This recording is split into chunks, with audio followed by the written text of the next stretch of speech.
Top 10 Creepy Unsolved Mysteries.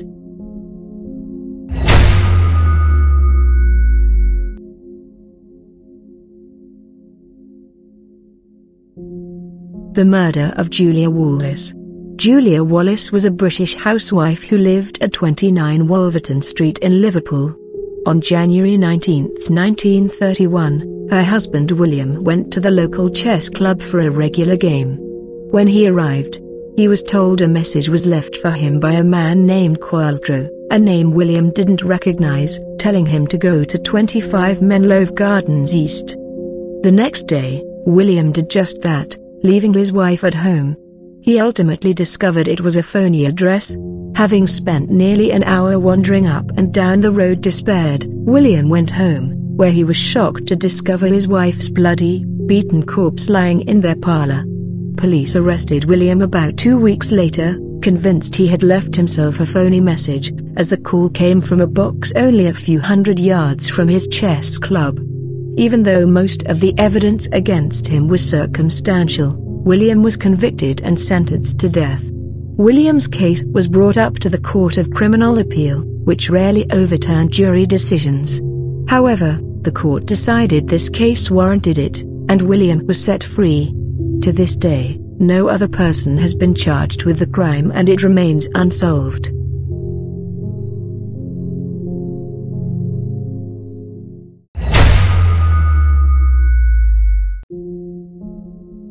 The Big Grey Man of Ben MacDhui. Known in Scotland as Amherst Moor, the Big Grey Man of Ben MacDhui is a cryptid, similar to the Yeti or Bigfoot. He is said to be found on Ben MacDhui, the largest peak in the Cairngorm Mountains, and it first became more than a local legend in 1889, when Professor Norman Collie allegedly saw it. Though he technically didn't see the Grey Man, he was quoted as saying, "I heard something else other than my own footsteps. For every few steps I took I heard a crunch and then another crunch as if someone was walking after me but taking footsteps 3 or 4 times the length of my own." Various other accounts have come from a number of people since then, including Peter Densham, a member of the airplane rescue team for Ben MacDhui.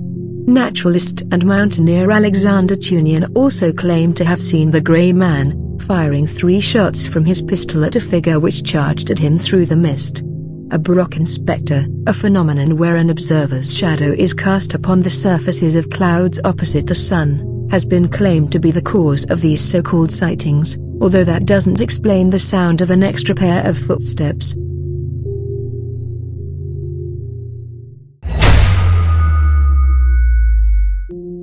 The Hessdalen Lights. Sightings of this particular phenomenon go back as far as 1811 and occur in the Hessdalen Valley, which is in the middle of Norway. However, in the early 1980s, the lights became much more frequent, with a peak of nearly 20 separate reports each week. Since then, the sightings have decreased in frequency, with observations numbering 10 to 20 per year.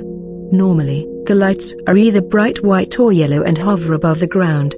Various scientific studies have been commissioned to find out the source behind the lights, but no conclusive explanation has been found.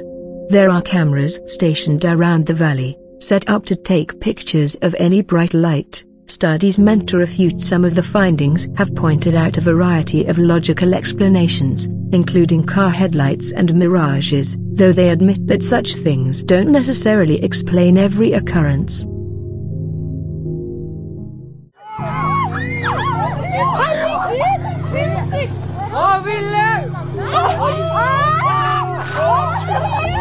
Å, fy fader!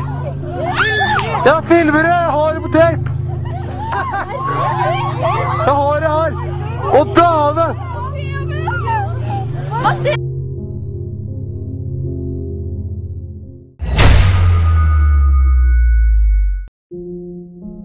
The Great Amherst Mystery.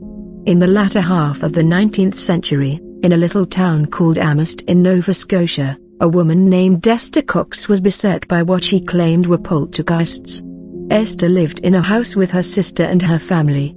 After Esther had been nearly killed by a male friend of hers, who may have suffered a psychotic break, her house began to be haunted.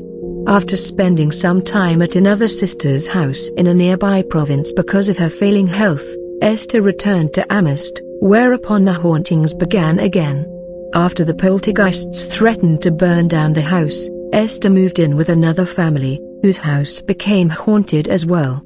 Part-time actor Walter Hubell moved in with Esther, as he was also an occasional paranormal investigator. He investigated the house for a number of weeks, eventually writing a popular book about his experiences, in which he claimed to have seen floating objects as well as attacks on Esther by unseen forces. To date, no explanation has been given, though some who've investigated the stories believe it was all a hoax by Esther.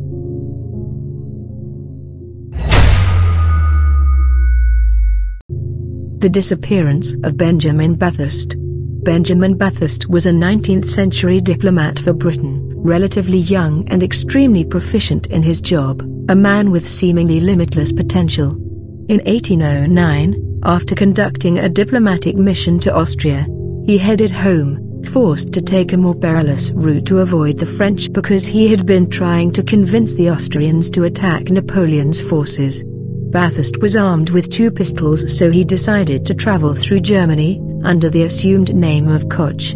On November 25, Bathurst and his German aide, Herr Krause, stopped at the small town of Perlberg, resting a while before continuing their journey. When the time had come to leave the inn at which they had stopped, Bathurst walked out the door, with Krause allegedly following afterward, only seconds behind.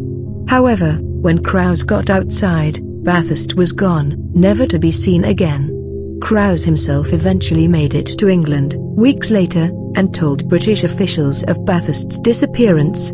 A rather large investigation was undertaken, with Bathurst's wife herself spending a lot of money to have dogs scour the area surrounding Perlberg, but Bathurst was never found. How Benjamin could disappear in front of Krause, who was merely seconds behind, is still a mystery to this day.